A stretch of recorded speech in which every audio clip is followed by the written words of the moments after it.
हे दोस्तों, मैं चिराग एक ऑडियो के साथ। तो आज हम देख रहे हैं थ्योरी ऑफ कॉस्ट का third video. Theory of cost से रिलेटेड जो दो वीडियो है उसमें मैंने शॉर्ट टर्म कॉस्ट का पार्ट कवर कराया था, जिसमें मैंने आपको बताया था कि फिक्स कॉस्ट और वेरिएबल कॉस्ट होती है, फिर एवरेज फिक्स कॉस्ट और एवरेज वेरिएबल कॉस्ट होती है। ठीक है, इसके अलावा रिलेशनशिप भी मैंने बहुत सारे बताए थे, जैसे टीसी और मार्जिनल कॉस्ट के बीच में, इसी तरीके से एवरेज कॉस्ट और मार्जिनल कॉस्ट के बीच में, एवरेज वेरिएबल कॉस्ट और मार्जिनल कॉस्ट के बीच में। वो जाके देखिए, क्योंकि एग्जाम में जनरली वो आ ही जाते हैं। अब अपना दे रखा है लॉन्ग रन कॉस्ट से रिलेटेड कॉन्सेप्ट। तो देखिए, जब आप क्या करते हो, लॉन्ग रन कॉस्ट की बात करते हो तो उसमें लॉन्ग रन टोटल कॉस्ट आता है, लॉन्ग रन एवरेज कॉस्ट आता है और लॉन्ग रन मार्जिनल कॉस्ट आता है। तो इसमें फिक्स और वेरिएबल का पार्ट अलग अलग होता ही नहीं है। क्यों? क्योंकि यहाँ पे सारे फैक्टर प्रोडक्शन वेरिएबल होते हैं, जबकि शॉर्ट रन में हमने क्या देखा था कि फिक्स फैक्टर भी होता है और वेरिएबल फैक्टर भी होता है। जो भी आउटपुट हम चेंज कर रहे हैं वो किसके थ्रू कर रहे हैं? शॉर्ट रन में वेरिएबल फैक्टर के थ्रू कर रहे हैं। लेबर ज़्यादा लगा रहे हैं तो आउटपुट निकल रहा है। ठीक है, तो वहाँ पे फिक्स कॉस्ट एक तरीके से आपको पता है कि चाहे जीरो लेवल ऑफ आउटपुट हो तब भी लगेगी, क्योंकि फिक्स फैक्टर कांस्टेंट है, वो तो रहेगा ही रहेगा। अब उसमें चेंज हो नहीं रहा, ठीक, तो फिक्स कॉस्ट में चेंज नहीं होगा शॉर्ट रन में। लेकिन लॉन्ग रन में क्या होता है, सारे फैक्टर प्रोडक्शन ही वेरी होते हैं, यानी सारे फैक्टर प्रोडक्शन को चेंज कर सकते हो, या आप ये भी बोल सकते हो जो भी इनपुट आप लगाते हो वो सारे के सारे वेरिएबल हैं। तो फिक्स इनपुट का कोई कॉन्सेप्ट ही नहीं है। तो फिक्स इनपुट नहीं होगा तो फिक्स कॉस्ट भी नहीं होगी। तो जब फिक्स कॉस्ट नहीं होगी तो हम क्या बोलेंगे? जितनी भी हमारी वेरिएबल कॉस्ट है, क्योंकि सारे वेरिएबल फैक्टर हैं, तो वेरिएबल फैक्टर से रिलेटेड जो भी वेरिएबल कॉस्ट है वो किसके बराबर होगी? लॉन्ग रन टोटल कॉस्ट के बराबर होगी। हम अपने बिजनेस की स्केल बढ़ाना चाहते हैं लॉन्ग रन में। एक बिल्डिंग है, दूसरी बिल्डिंग और परचेज कर रहे हैं। क्यों? क्योंकि बिजनेस बढ़ाना है, हमें और प्रोडक्ट बनाने हैं, ये मान के चलो, या हमें सेम प्रोडक्ट बनाना है लेकिन हमें क्या करना है, अलग अलग एरिया में जाना है। तो उस केस में हम क्या करेंगे? एक और बिल्डिंग परचेज करेंगे, या एक और बिल्डिंग रेंट आउट करेंगे, रेंट पे लेंगे। और यहाँ हम बोल सकते हैं कि जो भी मशीनरी, इक्विपमेंट, टूल्स, जो भी मैंने कैपिटल की बात करी, वो भी जनरली क्या करोगे? आप बढ़ाओगे। ठीक, यही थोड़ी कि सिर्फ आप रॉ मटेरियल क्या करोगे और परचेज करोगे, क्योंकि आपको पता है कि अगर आपके बिजनेस को लॉन्ग टर्म में आपको एक्सपांड करना है तो उस केस में आपको मशीनरीज, कैपिटल, इक्विपमेंट, टूल्स, जो भी हम बात कर रहे हैं फिक्स फैक्टर की, वो सारे के सारे बढ़ाने पड़ेंगे। तो ये बोल रहा है firm can increase the size of plant in the long run, बढ़ा सकती है। thus you can well imagine no difference between long run variable cost and long run total cost, क्योंकि यहाँ पे फिक्स कॉस्ट एग्जिस्ट करती ही नहीं है, क्योंकि सारा का सारा पार्ट क्या हो गया? वेरिएबल हो गया। जो फिक्स कॉस्ट शॉर्ट रन में थी वो यहाँ पे क्या होगा? एक तरीके से वेरिएबल, क्योंकि आप प्लांट बढ़ा रहे हो तो आपकी कॉस्ट भी एडिशनल लग रही है। जनरली यही पार्ट हुआ। तो लॉन्ग रन टोटल कॉस्ट का मतलब क्या हो गया यहाँ पे? Minimum cost of production. आपने वो पढ़ा था लीस्ट कॉस्ट फैक्टर कॉम्बिनेशन, जिसमें आपको पता है कि आप फैक्टर प्रोडक्शन ऐसे यूज़ कर रहे हैं जहाँ पे एक तरीके से आपकी पूरी की पूरी जो कॉस्ट है वो ढंग से आउटपुट निकाल सके, जहाँ पे मैक्सिमम आउटपुट निकले और कॉस्ट मिनिमम हो, ऐसे बोल सकते हैं। तो वैसे ही लॉन्ग रन टोटल कॉस्ट का मतलब क्या हुआ? Minimum cost of production. It is the least cost of producing A given level of output. तो देखिए, जब भी आप शॉर्ट रन की बात करते हो तो आपको पता है कि प्लांट का साइज़ फिक्स है, और जो भी आप चेंज कर रहे हो वो किसके थ्रू कर रहे हो? वेरिएबल के थ्रू। तो आप अपनी एक लिमिट में क्या करना चाहते हो? आउटपुट बढ़ाते थे शॉर्ट रन में। ठीक है, तो आपको पता है कि अगर शॉर्ट रन से आपकी कॉस्ट लॉन्ग रन में ज़्यादा चली जाएगी तो वो तो गलत हो जाएगा। तो जनरली क्या बोल रहा है कि जब भी आप लॉन्ग रन टोटल कॉस्ट की बात करते हो तो वो कभी भी क्या है, शॉर्ट रन टोटल कॉस्ट से ज़्यादा नहीं होने चाहिए अलग अलग लेवल ऑफ आउटपुट पे। यानी एक कर्व की बात कर रहे हैं। ऐसे मत बोलिए कि आप तो बोल रहे हो सर शॉर्ट रन में तो हमारे 10 लाख लग रहे थे, लॉन्ग रन में तो 1 करोड़ लगेंगे, कॉस्ट ज़्यादा हो गई। ऐसी बात नहीं कर रहा, ये कर्व के पॉइंट ऑफ से बता रहा है कि अगर आपका शॉर्ट रन का बना हुआ है पार्ट, या शॉर्ट रन के बहुत सारे कर्व बने हुए हैं, तो वो कभी भी उसको इंटरसेक्ट करते हुए नहीं होना चाहिए। लॉन्ग रन टोटल कॉस्ट का कर्व कभी भी इंटरसेक्ट नहीं करना चाहिए। या तो वो इक्वल हो सकता है, मतलब एक तरीके से टच करते हुए जा सकता है, या उससे कम ही होगा, ऐसे बोल रहे हैं। या तो टच करते हुए जाएगा या कम होगा। तो ये बोला thus it can be less than और equal to short run total cost at different level of output but never greater, ज़्यादा नहीं होगा। अगर आप ग्राफिकली यानी डायग्रामेटिक प्रेजेंटेशन देखोगे एलटीसी कर्व का, तो उसमें भी ये बोल रहा है minimum point of the HTC curve at different level of output are joint. तो देखिए क्या बोल रहा है, शॉर्ट रन टोटल कॉस्ट है उसके जो भी मिनिमम पॉइंट है अलग अलग आउटपुट पे 100 यूनिट, 200 यूनिट, 300 यूनिट ऐसे बने हुए, तो उस पर क्या करें, उनको जोड़ दिया। जोड़ने के बाद जो भी पॉइंट मिला वो जनरली क्या कहलाया? एलटीसी कर्व कहलाया। The locus of all these point give us the LTC curve. देखिए जनरली मैंने बताया नहीं इसका कर्व, क्योंकि देखिए इतना इंपॉर्टेंट नहीं था। अगर आपको सर्च करना है तो आप क्या करना, नेट पे एक बार सर्च करके देखना एलटीसी कर्व, तो आपको पता चल जाएगा। सिंपल पार्ट रहेगा, कोई टिपिकल नहीं रहेगा। हमारा जो मेन पार्ट है वो है लॉन्ग रन एवरेज कॉस्ट का। तो मैं बिना फालतू के लिए पार्ट को ज़्यादा खींचना नहीं चाहता था, इसलिए मैंने इसमें कर्व बनाया और लॉन्ग रन मार्जिनल कॉस्ट में कर्व बनाया, जो कि हमारे एग्जाम में क्वेश्चन आ सकता है।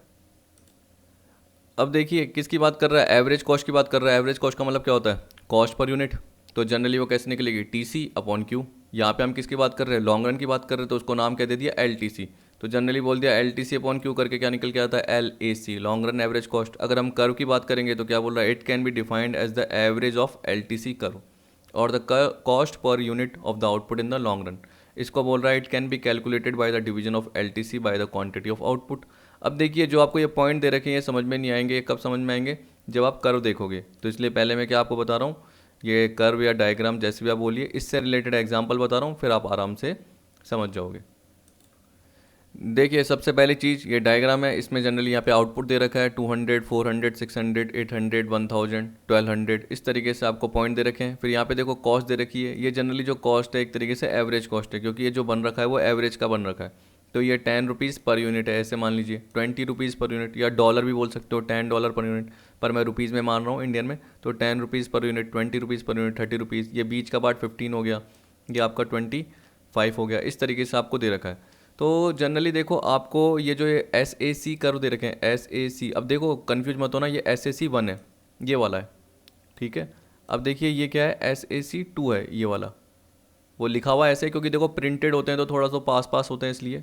अब देखिए आपको ये जो दिख रहा है वो कौन सा आपका, मैंने ये बनाया एस ए सी 1, ये बनाया, गलती से मैं भूल गया, ये एस ए सी ये आपका 3 है, और जो मैंने ये भी बोला ये एस ए सी 4 है, और इसी तरीके से लास्ट वाला एस ए सी 5। मतलब एक तरीके से देखो कितने बन रहे हैं, 5 बन रहे हैं। मैं जैसे यहाँ पे आपको बना के बताऊँ तो ऐसे बन रहे हैं, 1, फिर ये 2, फिर ये 3 ऐसे, फिर ये 4 और ये 5 ऐसे बन रहे हैं। तो आप देखिए कि आपका जो है ना एस ए सी की बात कर रहे हो, तो एस ए सी का मतलब क्या होता है, शॉर्ट रन एवरेज कॉस्ट। मान लो कि आप एक प्रोड्यूसर हो, आप 200 यूनिट बनाते हो, क्या बनाते हो, 200 यूनिट बनाते हो, तो आप कहाँ पे आना चाहते हो, एक तरीके से किस जगह आप प्रोडक्शन करना चाहते हो, जहाँ पे लीस्ट कॉस्ट हो, यानी यहाँ पे, ये बोल रहा है, क्योंकि इसके बाद तो कॉस्ट बढ़ रही है और यहाँ पे कॉस्ट कम होती जा रही है, एक तरीके से बोल रहा है ना। तो आपको पता है कि जो लीस्ट कॉस्ट होगी वहाँ पे आप रुक जाओगे, और उसके बाद जैसे बढ़ना चालू होगी तो आप आगे नहीं जाओगे, तो जनरली आप यहाँ पे बनाना चाहोगे।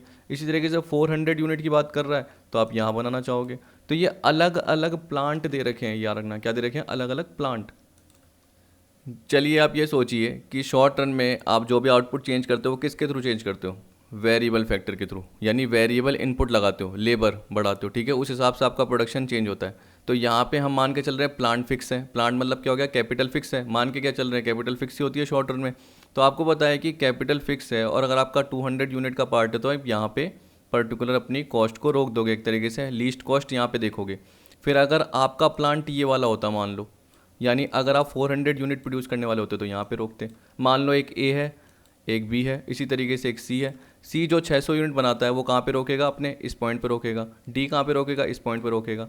तो मान लो कि अगर आपको 5 ये पर्टिकुलर प्लांट दे रखे हैं जो अलग अलग स्केल पे दे रखे हैं, ठीक है, A B C D E दे रखे हैं, तो जब भी एक लॉन्ग रन प्रोड्यूसर आएगा कोई भी, वो क्या देखना चाहेगा, वही देखना चाहेगा कि जो भी मेरी कॉस्ट लग रही है वो मिनिमम कॉस्ट लगे और मैं मैक्सिमम प्रोड्यूस कर सकूं, जनरली वो यही चाहेगा। अब देखो उसका एडवांटेज क्या है, जनरली शॉर्ट रन में प्लांट की साइज चेंज नहीं हो सकती, लेकिन वो तो लॉन्ग रन प्रोड्यूसर है, तो वो लॉन्ग रन में प्लांट की साइज चेंज कर सकता है।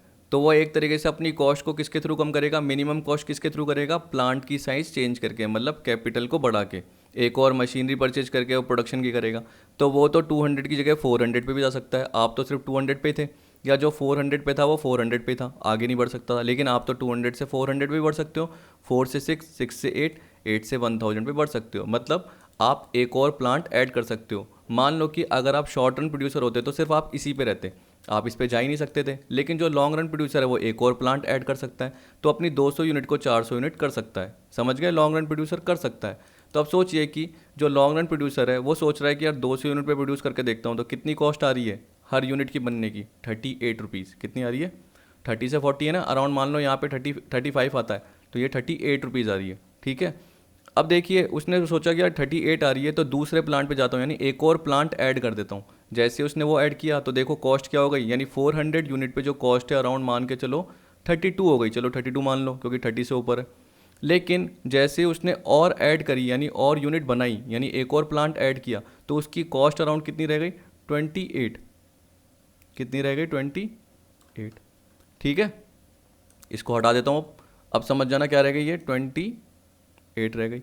अब देखिए अगर उसने सोचा कि यार और मुझे आउटपुट बढ़ाना है, मेरे को 800 यूनिट बनानी है, तो वो 800 यूनिट पे गया तो उसकी देखो यहाँ पे इंक्रीज हो गई, यानी अराउंड कितनी हो गई, 30 रुपीज़ हो गई, कितनी हो गई, 30 रुपीज़। तो आपको पता है कि पहले 38 हो रही थी, फिर अराउंड आपकी जो कितनी हो रही थी यहाँ पे, जैसे मैंने बताया था 32 हो रही थी, लेकिन आप कहाँ पे आके रुके थे 28 पे। कहाँ पे आके रुके 28 पे, क्योंकि उसके बाद आपकी कॉस्ट बढ़ने लग गई। चलो ई पे जाओ एक बार, ई पे देखो कितनी हो रही है अराउंड, ई पे भी मेरे हिसाब से 38 ही हो रही है। तो अगर 1000 यूनिट बनाएगा तब भी कॉस्ट क्या आएगी, 38 रुपीज़ पर यूनिट आएगी। तो वो कहाँ पे रुकेगा, जहाँ पे 28 रुपीज़ पर यूनिट आएगी। तो एक तरीके से जो LAC कर्व मिलता है वो कैसे मिलता है, जब भी SAC को टेंजेंट होता जाए, टच करता हुआ जाए, तो जो भी एक कर्व मिलेगा वो क्या कहलाएगा, LAC कर्व कहलाएगा। और हम बोल सकते हैं कि ऑप्टिमम आउटपुट कौन सा रहेगा, 600 यूनिट का रहेगा, क्योंकि वहाँ पे उसकी जो भी कॉस्ट पर यूनिट है, यानी एवरेज कॉस्ट जो आ रही है, या आप बोल सकते हो कॉस्ट पर यूनिट है, वो सबसे लीस्ट आ रही है, 28 रुपीज़ पर यूनिट आ रही है। समझ गए। तो यहाँ पे हमें याद रखना है कि जब भी हम शॉर्ट रन प्रोड्यूसर की बात करते हैं तो अपनी प्लांट की साइज़ को चेंज नहीं कर सकता, जबकि लॉन्ग रन वाले के पास क्या एडवांटेज होता है कि वो एक प्लांट से दूसरे प्लांट पे शिफ्ट कर सकता है, मतलब एक और प्लांट बढ़ा रहा है, तो वो अपनी कैपेसिटी को 200 से 400 कर सकता है, 400 से 600 भी कर सकता है। लेकिन 600 से 800 पे क्यों नहीं जा रहा, क्योंकि वहाँ पे कॉस्ट उसकी 30 रुपीज़ आ रही है। 800 से 1000 पे क्यों नहीं जा रहा, 38 आ रही है। 1200 पे क्यों नहीं जा रहा, क्योंकि क्या पता बहुत ज़्यादा आ रही है, 40 या 42 आ रही है समथिंग। मिला के देख लीजिए, आपको पता चल जाएगा। ठीक, तो अब ऊपर पढ़ लेते हैं, आपको समझ में आ जाएगा क्या बोल रही है। जैसे देखिए हमने बोला था कि LTC कर्व कैसे बनता है, शॉर्ट रन टोटल कॉस्ट के एक तरीके से मिनिमम पॉइंट को मिला के बनता है। तो जनरली LAC भी क्या होगा, एक तरीके से short run average cost curve की हेल्प से बनेगा, while the SAC curves corresponding to a particular plant. अब देखिए खुद ही बोल रहा है कि जो शॉर्ट रन एवरेज कॉस्ट क्या बताता है कि एक प्लांट है जिस पे जनरली क्या कर रहे हो, आप गुड्स प्रोड्यूस कर रहे हो, और आप जो भी अपनी कॉस्ट वॉस्ट कम करना चाहते हो, एक तरीके से आउटपुट मैक्सिमम करना चाहते हो, तो वो किसके थ्रू कर रहे हो, लेबर को कम ज़्यादा करके, या अपने रॉ मटेरियल के थ्रू कि हमें कितना एक तरीके से बनाना है, हमारे पास जो कॉस्ट है उसके हिसाब से हम चाहते हैं कि लीस्ट कॉस्ट लगे, तो वो पर्टिकुलर प्लांट की आप हेल्प ले रहे हो। Since the plant is fix in short run, short run में प्लांट फिक्स होता है, तो बोल रहा था LAC curve depict the scope for expansion of plant by minimising cost. इसका मतलब क्या हुआ, जो लॉन्ग रन प्रोड्यूसर है, मान लो जो long run average cost curve देखना चाहता है, तो जनरली वो अपनी कॉस्ट को मिनिमाइज किसके थ्रू करेगा, प्लांट को बढ़ा के, जो कि शॉर्ट रन प्रोड्यूसर नहीं कर सकता था। वो जनरली क्या कर पा रहा था, एक तरीके से अपनी जो प्रोडक्शन को बढ़ा पा रहा था सिर्फ वेरिएबल फैक्टर के थ्रू बढ़ा पा रहा था, फिक्स फैक्टर के थ्रू नहीं बढ़ा पा रहा था। लेकिन जो लॉन्ग रन प्रोड्यूसर है वो अपने प्लांट के साइज को बढ़ा सकता है, ठीक है, और वो चाहता है कि इसकी जो कॉस्ट है एक तरीके से वो शॉर्ट रन एवरेज के ऊपर ना आए, वो शॉर्ट रन एवरेज से नीचे ही रहे, तो एक तरीके से टच करते हुए जाए। याद रखना, आप खुद सोचिए कि जो ये कर्व देख रहे हो, तो ये कोई लाइन ऐसे आएगी क्या, तो ये तो गलत हो जाएगी। एक तरीके से क्या कर रही है, इंटरसेक्ट कर रही है, LAC की लाइन SAC की लाइन को इंटरसेक्ट कर रही है। इंटरसेक्ट नहीं करना चाहिए, टेंजेंट होना चाहिए, मतलब टच करते हुए जानी चाहिए। तो यहाँ पे यही बोल रखा है, ये बोल रहा है नोट इन द फिगर, जो आपने नीचे देखा, that each SAC curve corresponding to a particular plant size. आपको बताया था मैंने कि जैसे अगर आप शॉर्ट रन प्रोड्यूसर हो तो आपको पता है कि अगर आप सिर्फ 200 यूनिट ही निकाल सकते हो तो वो आपका एक पर्टिकुलर प्लांट साइज है, एक प्लांट, ठीक है, ये साइज फिक्स है। But what can very is the variable input in the short run. तो आप क्या कर सकते थे शॉर्ट रन में, अपने वेरिएबल प्रोडक्शन, वेरिएबल इनपुट्स के थ्रू, वेरिएबल फैक्टर्स के थ्रू आउटपुट चेंज कर सकते थे, ना कि फिक्स फैक्टर के थ्रू, क्योंकि फिक्स तो फिक्स ही है। In the long run the firm will select that plant size which can minimise cost for a given level of output. लेकिन लॉन्ग रन में आप अपने प्लांट की साइज को बढ़ा सकते हो, तो आप वो आउटपुट चुनोगे जहाँ पे आपकी मिनिमम कॉस्ट आ रही है। तो आपने कौन सा चुना, C पॉइंट, जहाँ पे 600 यूनिट थी, जहाँ पे 600 यूनिट थी आपकी 28 रुपीज़ पर यूनिट आ रही थी, ठीक है। तो यहाँ पे यही बोल रखा है डायग्राम 13.7 में कि आपको 5 अल्टरनेटिव स्केल ऑफ प्लांट दे रखे हैं, SAC1, SAC2, SAC3, SAC4, SAC5। In the long run the firm will operate the scale of plant which is most profitable to it. तो कहाँ पे प्रॉफिटेबल होगा, जहाँ पे लीस्ट कॉस्ट आएगी, यहाँ पे, ठीक। अब इसने इसको एग्जाम्पल के थ्रू बता रखा है, जो मैंने पूरा का पूरा पार्ट बोला। अब देखिए टाइम वेस्टेज होगा, एक बार आप पढ़ के देख लेना, आपको समझ में आ जाएगा। देखिए मैं आपको फिर भी शॉर्ट में हल्का सा बताया था, ये बोल रहा है कि जैसे 200 यूनिट आप जनरली क्या करते हो, एक पर्टिकुलर टाइम पे बनाने की करते हो, एक पर्टिकुलर टाइम पे आप 200 यूनिट बनाने की करते हो, तो आप कौन सा चुनोगे, स्मॉलेस्ट प्लान, मतलब SAC1 चुनोगे, जो A वाला पॉइंट है। कौन सा point, A point. A point का मतलब क्या हो गया, ऊपर आप देख लो, अगर आप भूल गए हो तो आपको दिख रहा है ये जो परपेंडिकुलर आ रहा है, मतलब 90 डिग्री का एक तरीके से फॉर्म बन रहा है। तो यहाँ पे आपको पता है कि ये लीस्ट कॉस्ट का पार्ट है, किससे, 200 यूनिट से रिलेटेड, क्योंकि आपको पता है कि ये हाई कॉस्ट होती है, सॉरी ये लीस्ट कॉस्ट गिरती जा रही है, और यहाँ पे एक तरीके से कॉस्ट आपकी बढ़ती जाएगी। तो आप जनरली यहाँ पे रुकोगे। कौन, कोई भी शॉर्ट रन प्रोड्यूसर जो सिर्फ 200 यूनिट बना सकता है, ठीक है। उसी तरीके से आपको पता है कि अगर आप लॉन्ग रन प्रोड्यूसर हो तो आप 200 से 400 तक पहुँच सकते हो।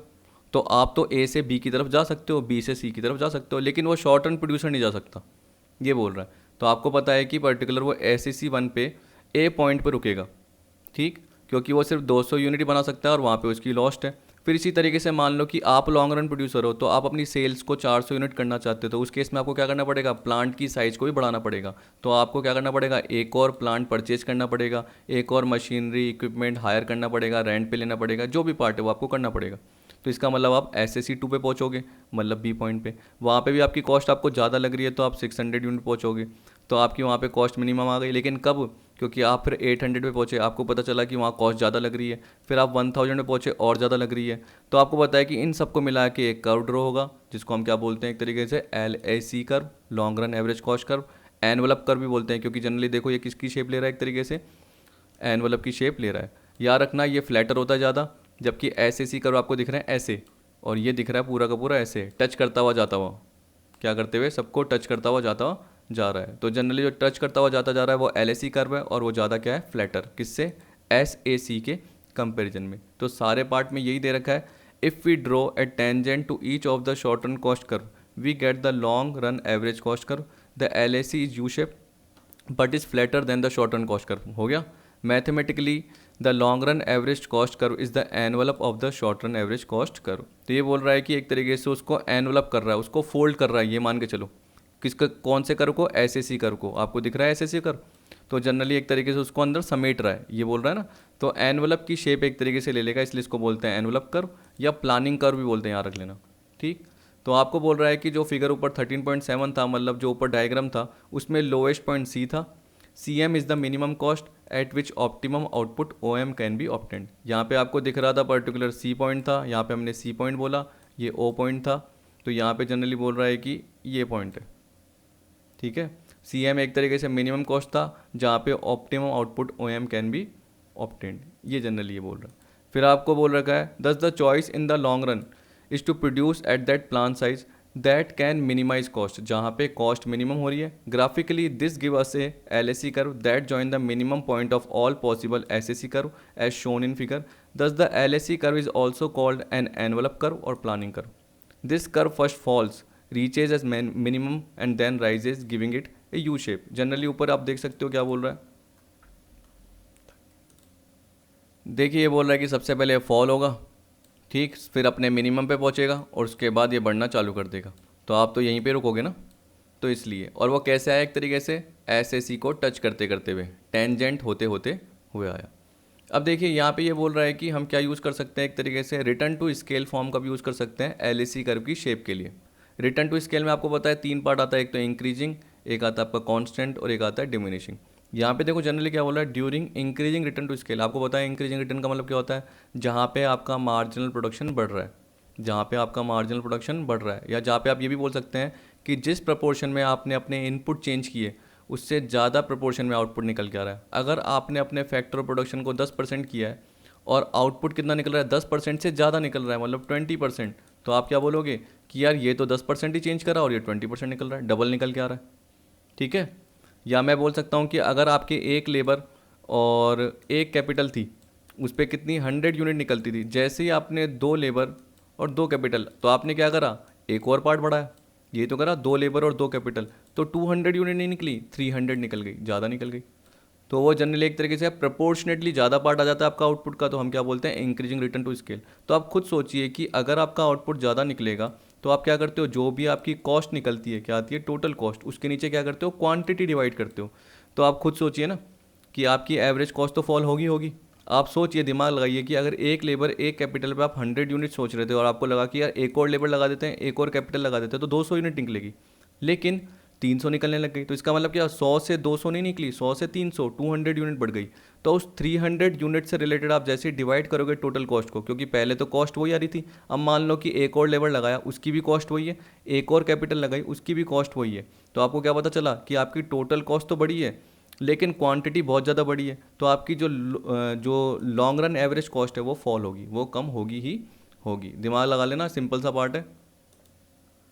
और चाहे आप ये भी बोल सकते हो कि आपकी चाहे लॉन्ग रन जो टोटल कॉस्ट है वो चाहे बढ़ भी रही हो, जैसे मैंने बोला कि 1 लाख रुपीज़ लग रहे थे एक लेबर और एक कैपिटल के, तो ज़रूरी नहीं है, क्या पता आपने अगर एक और लेबर और एक और कैपिटल लगाई तो वो तो उस वक्त 1 लाख रुपीज़ लग रहे थे, अब थोड़े आपके ज़्यादा लग रहे हो, तो मान लो आपके 1,20,000 लग रहे हो और ज़्यादा, तो टोटल मिला के 2,20,000 कॉस्ट हो गई हो, लेकिन प्रोडक्शन का लेवल बहुत ज़्यादा हो गया। तो ये बोल रहा है यहाँ पे द देखो during increasing return to scale the output doubles by using less than double input. इसका मतलब क्या हुआ, जो हमने इनपुट यूज़ करा है वो थोड़ा कम है लेकिन आउटपुट ज़्यादा निकला है। तो मैंने आपको बताया कि 10% इनपुट और 20% आउटपुट या 15% आउटपुट, मतलब 1.5 टाइम्स या 2 टाइम्स हो गया एक तरीके से इनपुट के कंपैरिजन में, तो इसका मतलब वो इंक्रीजिंग है, ये मान के चलिए। As a result L T C increase is less than proportionately to the rise in the output. ढंग से पढ़ना, क्या बोल रहा है कि जो भी आउटपुट में प्रपोर्शनेटली मतलब परसेंटेज चेंज हुआ उसके कंपैरिजन में जो एल टी सी इंक्रीज हुई वो कम इंक्रीज हुई, मतलब धीरे धीरे इंक्रीज हुई, बहुत ज़्यादा इंक्रीज नहीं हुई, वो क्या हुई, धीरे धीरे इंक्रीज हुई।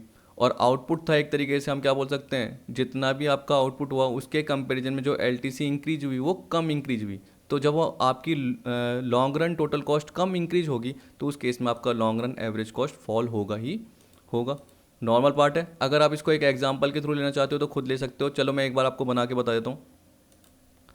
देखिए अब मैंने ये एग्जांपल बना दिया है, वैसे तो बकवास सा है लेकिन फिर भी क्या है आपको थोड़ा सा समझ में आ ही जाएगा कि देखो एक कैपिटल और 2 लेबर है, और जैसे ही 2 कैपिटल और 4 लेबर हो जाते हैं तो पहले एक कैपिटल 2 लेबर पे 1,000 यूनिट बनती थी और 1 लाख की कॉस्ट लगती थी।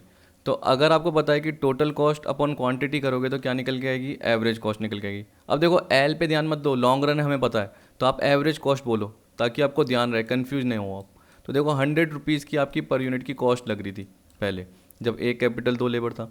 जैसे ही 2 कैपिटल 4 लेबर आया तो आपको पता है कि जिस प्रपोर्शन में आप क्या बोल रहे हो कि आपका, मैं बोल सकता हूँ कि देखो यहाँ पे अगर 100% का पार्ट आपका चेंज हुआ है, एक कैपिटल से एक कैपिटल एक और बढ़ी और 2 लेबर से 2 लेबर और बढ़े, तो 1000 से 2000 यूनिट होनी चाहिए थी लेकिन आपकी 5000 हो गई।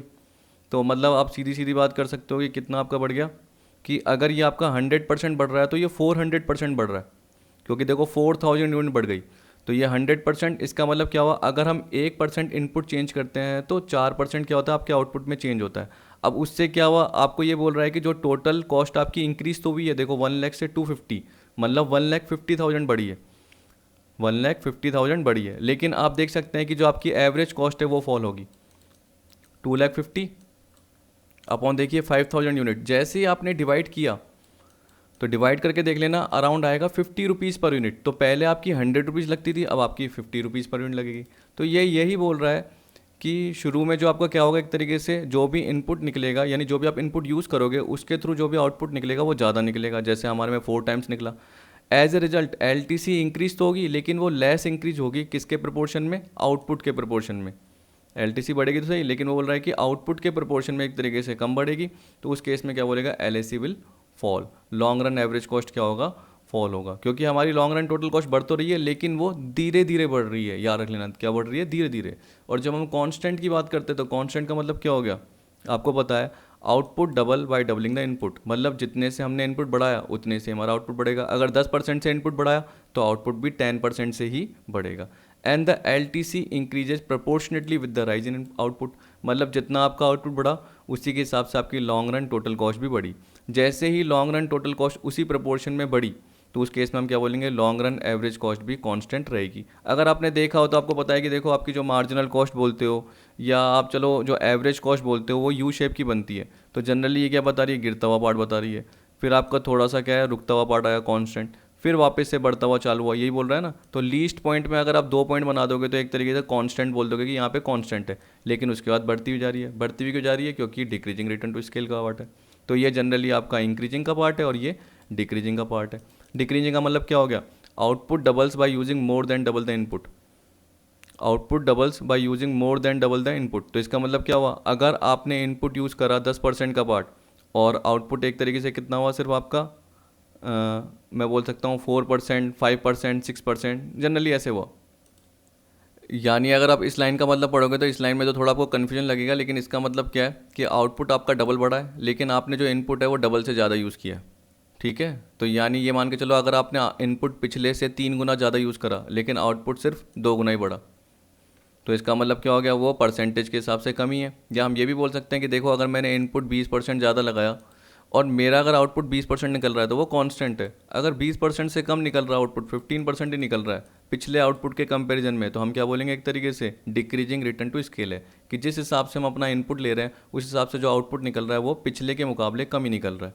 ठीक है। So the LTC increases more than proportionately to rise in output. तो जिस हिसाब से हमारा आउटपुट बढ़ा उसके कंपैरिजन में LTC यानी टोटल कॉस्ट बहुत ज़्यादा बढ़ेगी। बहुत ज़्यादा बढ़ेगी तो लॉन्ग रन एवरेज कॉस्ट बढ़ेगी, तो ये पॉइंट मिलेगा। और जब आपकी कम होगी तो ये पॉइंट मिलेगा, जिसे हम इंक्रीजिंग बोलते हैं, बीच में कांस्टेंट आता है, फिर आपका डिक्रीजिंग रिटर्न टू स्केल आता है। इसका मतलब हम बोल सकते हैं कि डिक्रीजिंग रिटर्न टू स्केल में आपका प्रोडक्शन एक तरीके से क्या होता है, जो मार्जिनल प्रोडक्शन हम बोलते हैं वो गिरता हुआ जाता है। ठीक। तो आपको शुरू में आपने मार्जिनल प्रोडक्शन देखा था बढ़ता हुआ जाता है, फिर एक तरीके से कांस्टेंट रहता है आपने देखा था, और उसके बाद बढ़ता हुआ जाता है रिटर्न टू स्केल वाले पार्ट में। तो वैसे ही सोचिए, तो उसके हिसाब से उल्टा सोचिए। वहाँ पे जनरली हम क्या बोलते थे, मार्जिनल प्रोडक्शन यू बनता है, यहाँ पे कैसे बनता है, लॉन्ग रन एवरेज कॉस्ट का पार्ट यू बनता है। तो कॉस्ट पहले कम हो रही है फिर बढ़ रही है, तो इसका मतलब क्या हो गया, लॉन्ग रन एवरेज कॉस्ट आपकी बढ़ेगी। और कौन सा शेप मिलेगा आपको, यू शेप का पार्ट मिलेगा। अब देखिए मेन पार्ट जो आपका है लॉन्ग रन मार्जिनल कॉस्ट से रिलेटेड है। लॉन्ग रन मार्जिनल कॉस्ट का मतलब आपको पता ही है कि जो भी आप एक्स्ट्रा जैसे आउटपुट बनाते हो या प्रोड्यूस करते हो उस पर जो भी एडिशनल कॉस्ट लगती है वो जनरली क्या कहलाती है, मार्जिनल कॉस्ट कहलाती है। सिंपल सा पार्ट है, क्योंकि आपको पता है कि इसमें सारे इनपुट्स एक तरीके से वेरिएबल होते हैं, तो इस पर आपको फिक्स और वेरिएबल सोचने की जरूरत नहीं है। फॉर्मूला वही लगता है। यहाँ पे देखो क्या बोल रहा है, change in TC upon Q। TC के आगे क्या लगा दिया, L, और यहाँ पे देखिए LTC n minus LTC n minus 1। अगर हम किसकी बात करते हैं, प्रोडक्शन की बात करते हैं, तो यहाँ पे n की जगह L आ जाता है क्योंकि लेबर बोलते हैं, या वेरिएबल फैक्टर आ जाता है। यहाँ पे हम कॉस्ट की बात करते हैं तो कॉस्ट का मतलब n मतलब क्या है, क्वांटिटी। क्या है, क्वांटिटी। तो आपको पता है कि जैसे अगर आपको 4th यूनिट की निकालनी है तो 4 minus 3, long run total cost of 4th unit minus long run total cost of 3rd unit, generally ऐसे ही निकालते हो। तो ये बोल रहा है LMC जो कर्व होता है is derived by the point of tangency between LAC and SAC। कैसे, देखिए अगर मैं आपको इसकी पुरानी यादें बताऊं, पुरानी मतलब पिछली वीडियो का पार्ट बताऊं, तो आपको ध्यान हो तो मैंने क्या बताया था, जो भी आपका मार्जिनल कॉस्ट होता है वो एक तरीके से क्या हो रहा है, शुरू में गिर रहा है स्पीड से, फिर बढ़ रहा है, वो भी स्पीड से बढ़ रहा है। तो वो कौन से साइड था, लेफ्ट साइड में होता है, किसके, एवरेज कॉस्ट के लेफ्ट साइड में होता है, आपको पता है।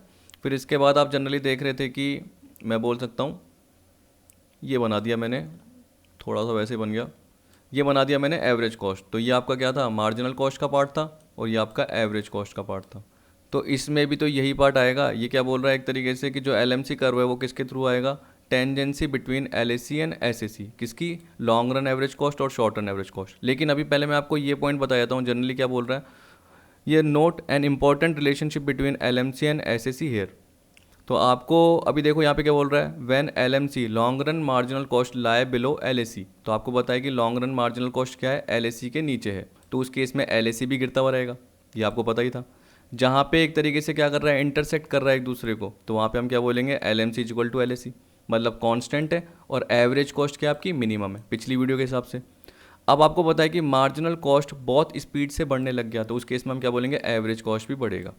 तो यहाँ पे देखो क्या बोल रहा है, while when LMC is above LAC, तो LAC इज राइजिंग, यानी लॉन्ग रन एवरेज कॉस्ट भी आपकी बढ़ना चालू कर देगी। तो जब मार्जिनल कॉस्ट क्या है, नीचे है, और एवरेज कॉस्ट ऊपर है, तो उस केस में क्या बोलेंगे, एवरेज कॉस्ट भी गिर रही है। ठीक है, लेकिन मार्जिनल कॉस्ट फास्टर स्पीड से गिर रही है। उसी तरीके से हम क्या बोलेंगे, जैसे ही मार्जिनल कॉस्ट ने क्रॉस कर दिया, इन्हें इंटरसेक्ट कर दिया, तो बहुत स्पीड से बढ़ने लग जाएगी, तो हम क्या बोलेंगे, एवरेज कॉस्ट भी बढ़ेगी। तो आप यहाँ पे बोल सकते हैं when marginal cost is greater than average cost, या average cost is less than marginal cost, तो हम क्या बोलेंगे, एवरेज कॉस्ट भी बढ़ना चालू कर देगी। तो सेम इसमें भी यही पॉइंट अप्लाई हो रहा है। तो आपकी रिलेशनशिप एक तरीके से आ गई, मैंने नीचे भी लिखी हुई है, सेम ही है। लेकिन देखिए आपने टेंजेंसी का पॉइंट अभी नहीं देखा, तो उसके लिए आपको ये पर्टिकुलर कर्व देखना पड़ेगा। अब ये टिपिकल कर्व है थोड़ा सा, लेकिन इतना भी नहीं है, आपको बनाने आना चाहिए। देखिए अब आपको क्या करना चाहिए, ये कर्व बनाने से पहले कुछ बातें बता रहनी चाहिए जो कि आपने पिछले पार्ट में भी देखी। देखो आपको पता है कि जब भी LMC क्या करता है, नीचे से इंटरसेक्ट करता है, या आपने मार्जिनल कॉस्ट सोच लीजिए कि नॉर्मल वो क्या करता है जब नीचे से इंटरसेक्ट करता है, और आपको पता है कि एवरेज जनरली क्या रहती है, ऊपर रहती है। ठीक है, और उसके बाद ही एक तरीके से एवरेज बढ़ना चालू करती है। ये पॉइंट आपको पता है। तो जो आपने मार्जिनल कॉस्ट का पॉइंट देखा और एवरेज कॉस्ट का पॉइंट देखा, तो यहाँ पे इंटरसेक्ट कर रहा है, तो हम बोलेंगे कि एक तरीके नीचे से इंटरसेक्ट करने वाला होना चाहिए, काटने वाला, तो ये इक्वल पॉइंट आ गया। तो आपको हमेशा रखना है कि long run marginal cost is equal to long run average cost. इसी तरीके से शॉर्ट रन में क्या होता है, short run marginal cost, same वही, शॉर्ट रन एवरेज कॉस्ट। तो अब आपको पता है कि ये जब दोनों इक्वल हैं और आपको मिनिमम पॉइंट चाहिए, क्या चाहिए, जहाँ पे आपकी कॉस्ट मिनिमम लग सके, तो उस केस में आपको क्या करना पड़ेगा, long run marginal cost is equal to long run average cost is equal to short run marginal cost is equal to short run average cost, जहाँ पे आपका मिनिमम कॉस्ट का पॉइंट आएगा।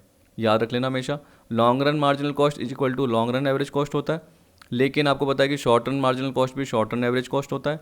और आपको ये भी पता है कि शॉर्ट रन के थ्रू एक तरीके से लॉन्ग रन का पार्ट आता है, क्योंकि शॉर्ट रन एवरेज कॉस्ट के थ्रू ही long run average cost curve बनता है, जहाँ पे वो टेंजेंट होता है। याद रखना।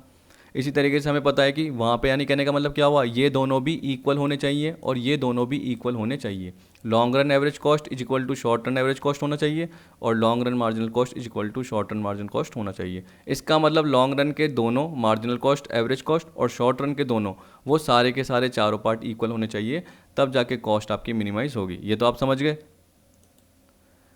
अब देखिए कैसे प्लॉट होगा। मैंने क्या करा कि यहाँ पे एक कर्व बना दिया, आपको दिख रहा है। इधर मैंने देखो यहाँ पे बना दिए एसएसी के पॉइंट। अब आपको पता है कि जो मैंने 3 पॉइंट बनाए हैं वो इसमें दे रखे हैं, आपको समझ में नहीं आते, इसलिए मैंने क्या कर दिया, पहले यहाँ बना दिया और यहाँ पे पर्टिकुलर मैं साथ साथ प्लॉट करता जाऊँगा ताकि आपको दिक्कत नहीं हो। तो देखो आपको ये दे रखा है पूरा का पूरा पार्ट, और ये पूरा का पूरा पार्ट आपका एसएसी का दे रखा है। अब आप देखिए कि इसको मिलाते हुए एक तरीके से टेंजेंट करते हुए ये जा रहा है, तो ये क्या हो गया, एलएसी। तो तभी मैंने क्या बोला कि देखो long run marginal cost is equal to long run average, तो आपको पहले से ही पता है। शॉर्ट रन मार्जिनल और शॉर्ट रन एवरेज तो पता ही है, लेकिन अभी अभी आपने क्या सीखा कि long run average cost is equal to short run average cost होना चाहिए। ठीक, तो आपको पता है कि शॉर्ट रन एवरेज के वो टेंजेंट होने चाहिए, टच करते हुए जाने चाहिए, तो वो long run average cost curve बन गया आपका। अब आपको पता है कि जहाँ पे ये पर्टिकुलर पॉइंट मिलते हैं आप उनको क्या बोलते हो कि ये लीस्ट कॉस्ट है, और यहाँ पे हम बोल सकते हैं कि इस पर्टिकुलर प्लांट के लिए, मतलब SAC1 के लिए ये लीस्ट कॉस्ट ये है, SAC2 के लिए लीस्ट कॉस्ट ये है, और SAC3 वाले प्लांट के लिए लीस्ट कॉस्ट ये है। तो यहाँ पे आपको एक तरीके से परपेंडिकुलर पॉइंट मिल गए, तो ये Q1 आ गया, ये Q2 आ गया, ये Q3 का पॉइंट आ गया। यहाँ तक आप समझ गए।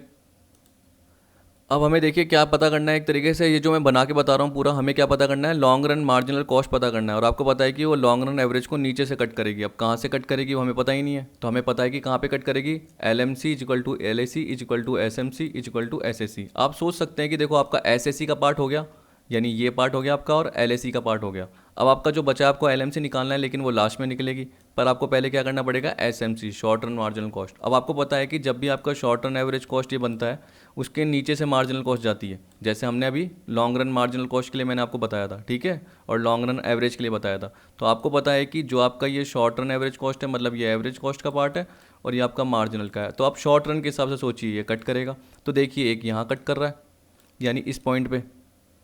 ठीक, अब इस पॉइंट पे देखिए कि ये दोनों ही इक्वल है, लेकिन ये जो है ना LAC का पॉइंट, ये इक्वल नहीं है, इतना गैप आ रहा है, आ गया ना गैप, तो हम बोल सकते हैं कि इक्वल है ही नहीं। लेकिन इस पॉइंट पे जब आप देखोगे ये SMC देखो यहाँ कट कर रहा है, तो आपको पता है कि यहाँ पे LAC भी इक्वल आ रहा है, और इसी तरीके से जो ये शॉर्ट रन एवरेज है वो भी इक्वल आ रहा है। मतलब 3 चीज़ें इक्वल आ गई। SMC ने नीचे से कट करके SAC के इक्वल कर दिया एक पार्ट, तो ये, और साथ में LAC को भी इक्वल कर दिया। SMC is equal to SAC is equal to LAC। ठीक, अब अगला पॉइंट वाला कट देखो, ये वाला ये जाता जा रहा है ना जो कट, तो एक बार मैं हटा देता हूँ वापस से पूरा का पूरा पार्ट, ताकि आपको दिक्कत नहीं हो। देखिए मैंने हटा दिया। अब देखिए यहाँ पे ये पॉइंट बोल रहा हूँ मैं आपको, तो आपको पता चल रहा है कि देखो ये पॉइंट पर्टिकुलर आपको मिल रहा है, लेकिन यहाँ पे आपका क्या है, SAC is equal to LAC था, लेकिन SMC का जो पॉइंट है वो कहाँ पे कट कर रहा है, यहाँ कट कर रहा है। तो हम बोल सकते हैं कि LAC एक तरीके से क्या होगा, जो LAC है वो इक्वल है ही नहीं, इतना गैप आ रहा है। कितना गैप आ रहा है, इतना। या तो इसको इधर कट करना चाहिए था, जो SMC जो पॉइंट है उसको इधर कट करना चाहिए था, तब जाके वो इक्वल आता, ठीक है, तब जाके हमारी LMC की लाइन बन सकती थी। लेकिन ये हो ही नहीं पाया, क्योंकि हमें एक ही लाइन बनानी है। तो इस केस में हमने क्या करा, हमें पता था कि इस पॉइंट पे SMC ने कट किया है, और इसी पॉइंट पे जो SAC है वो किसके बराबर है, LAC के बराबर है। वापस बता देता हूँ, देखो SAC इज इक्वल टू किसके बराबर है, LAC के, ये आपको पता है। और जैसे ही आपने SMC को इंटरसेक्ट किया SAC के पास में, तो आपको पता है कि वो भी एक तरीके से क्या हो गया, इक्वल हो गया, कि SAC is equal to SMC।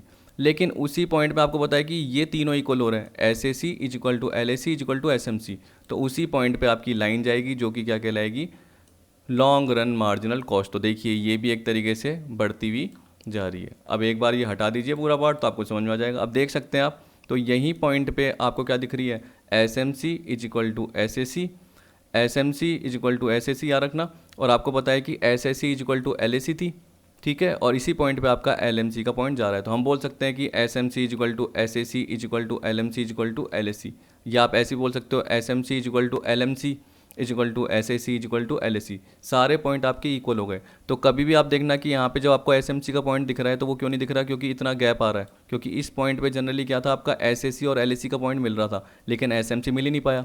और इसी पॉइंट पे आप देखोगे कि यहाँ पर एस एम सी जो कट कर रहा है वो एस ए सी को सही कट कर रहा है, नीचे से कट कर रहा है ऊपर की तरफ, लेकिन यहाँ देखिए आपको पता है कि S A C is equal to L A C है, तो यहाँ पे एस एम सी आना चाहिए था, इधर कट करता, तब हम बोलते कि एक तरीके से एल एम सी हम बना सकते थे, ऐसे बना सकते थे कट करते हुए, लेकिन अभी क्यों नहीं बना पाए, क्योंकि हमें पता है कि इतना गैप आ गया, क्या आ गया, इतना गैप आ गया, और यहाँ पे कितना गैप आ गया, इतना गैप आ गया, लेकिन यहाँ पे कोई गैप ही नहीं है, तो ये पॉइंट आ गया आपका।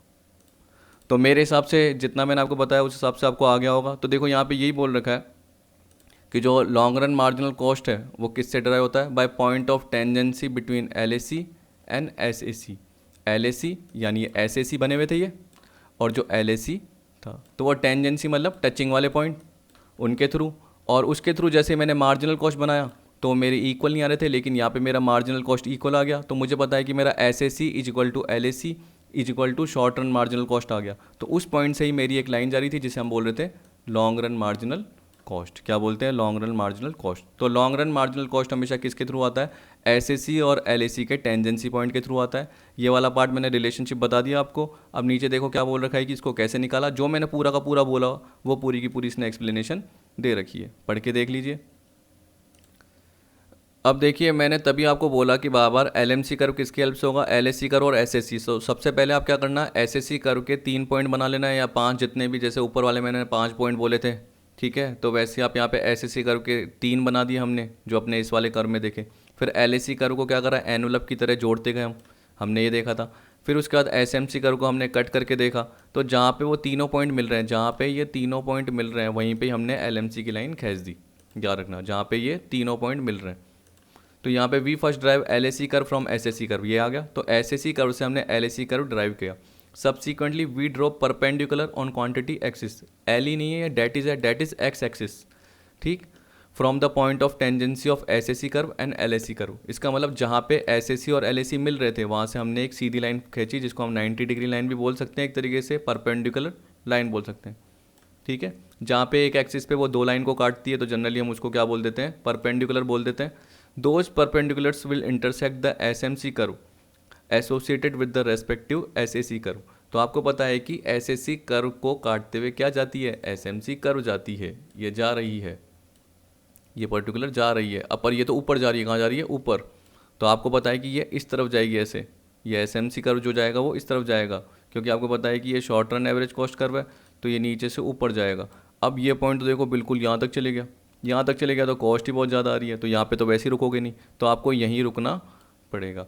फोर्थ क्या बोल रखा है, a curve joining the point of such intersection, जहाँ पे हमारी कॉस्ट मिनिमम हो, will form the long run marginal cost. Such a derivation has been attempted in following in below figure. तो आपको ये नीचे फिगर दे रखा था, ये मैंने बता दिया पूरा का पूरा। अब देखो क्या बोल रहा है, in short the locus of the point of intersection of the short-run marginal cost curves with the vertical lines drawn from the points of tangency of corresponding short-run average and long-run average cost curve will form long-run marginal cost curve। तो सीधी सी बात है, ये यही बोलना चाहता है कि जो शॉर्ट रन मार्जिनल कॉस्ट की वर्टिकल लाइन है ये दिख रही है, ठीक, या sorry short run marginal cost curve है जो, और जो आपने वर्टिकल लाइंस ड्रॉ की गई है, ये जो वर्टिकल लाइन आपने ड्रॉ की है from the points of tangency of corresponding S A C and L A C curve. तो जो आपने वर्टिकल लाइन यानी परपेंडिकुलर ड्रॉन किया हुआ है, और एस एम सी कर्व एक तरीके से आपका बढ़ता हुआ जा रहा है जो कि एस ए सी कर्व को कट कर रहा है, तो वो दोनों इक्वल हो गए, और उसी पॉइंट पे आपका लॉन्ग रन एवरेज कॉस्ट भी इक्वल था।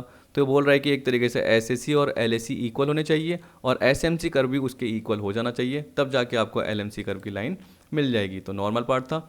A close look to the LMC curve show that it lies below the LAC curve to the left of minimum point, ठीक, it intersect the LAC curve at the minimum point and move above the LAC curve to the right of minimum point। तो यहाँ पे generally बोल रहा है कि जब भी आप क्लोज लुक देखोगे तो ये किसके बिलो लाई करता है, LAC कर्व के, to the left of minimum point, it intersect the LAC curve at the minimum point. तो आप देख सकते हो कि हर पॉइंट पे ये मिनिमम पॉइंट ही बता रहा है। मिनिमम पॉइंट का मतलब क्या हुआ कि जब भी ये एक तरीके से ऐसे कर्व को काट रहा है तो इसका ये मिनिमम पॉइंट बोल रहा है कि मिनिमम पॉइंट पे काट रहा है, और ऊपर जा रहा है तो भी मिनिमम पॉइंट है। जबकि यहाँ पे एक तरीके से काट रहा है तो देखो हायर पॉइंट आ गया, इधर भी जब काट रहा है तो मिनिमम, लेकिन ऊपर क्या है, हायर है। तो यहाँ पे मिनिमम पॉइंट पे काट रहा है, यहाँ पे भी मिनिमम, तो ये मिडिल पॉइंट पे काट रहा है एक तरीके से, यानी ऊपर से भी इक्वल और नीचे से भी इक्वल, पर्टिकुलर ये पॉइंट बोल रखा है। ठीक है, तो ये बोल रहा है it intersect the LAC curve at the minimum point and moves above the LAC curve to the right of minimum point.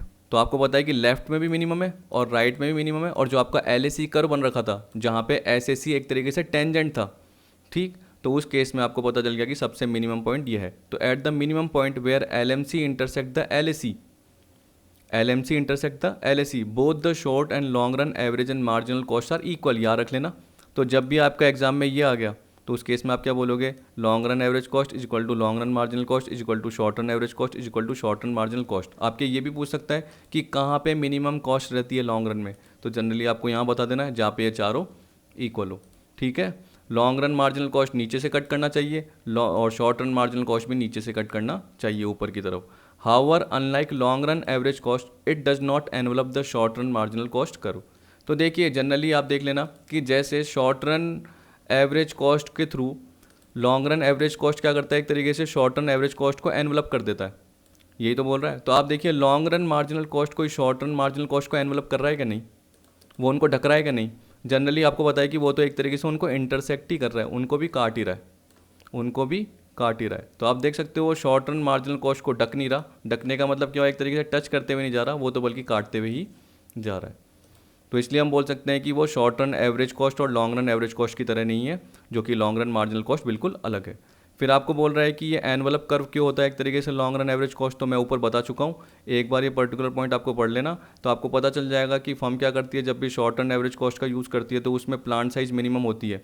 तो उस केस में वो प्लांट एक ही प्लांट पे ऑपरेट करती है और उससे ज़्यादा पे ऑपरेट नहीं कर सकती, तो एक पर्टिकुलर यूनिट पे ऑपरेट करती है। लेकिन लॉन्ग रन में क्या होता है, वो अपने यूनिट्स को बढ़ा सकती है, क्यों, क्योंकि अपने प्लांट को बढ़ा सकती है, तो वो एक्स्ट्रा आउटपुट निकाल सकती है। तो उस केस में वो कहाँ देखेगी, जहाँ पे उसको ऑप्टिमम आउटपुट निकल के आ रहा हो और मिनिमम कॉस्ट निकल के आ रही है। तो अपने आप जहाँ पे SAC और LAC टच करते हुए जाएंगे तो एक कर्व बनेगा, उसे हम क्या बोलेंगे, एनवलप कर्व बोलेंगे।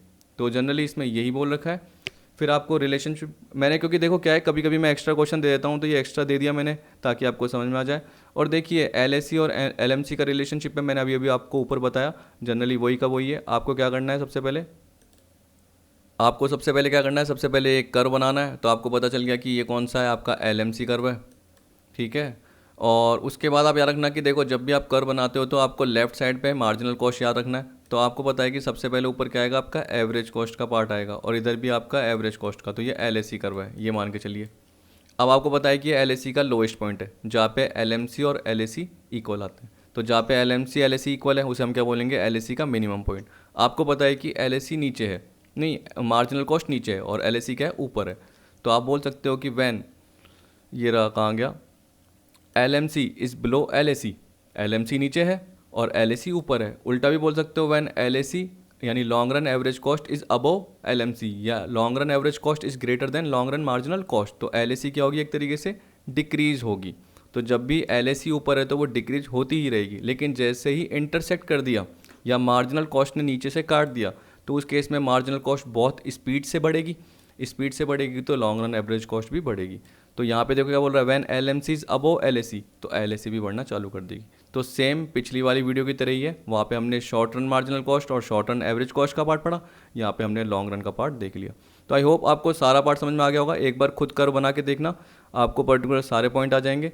अगली वीडियो में हम देखेंगे इकोनॉमी और डिसइकोनॉमी ऑफ स्केल का पार्ट, और कुछ मैंने एक्स्ट्रा कॉस्ट के पार्ट लिए हुए हैं जिसको मैं ऊपर से समझाऊंगा।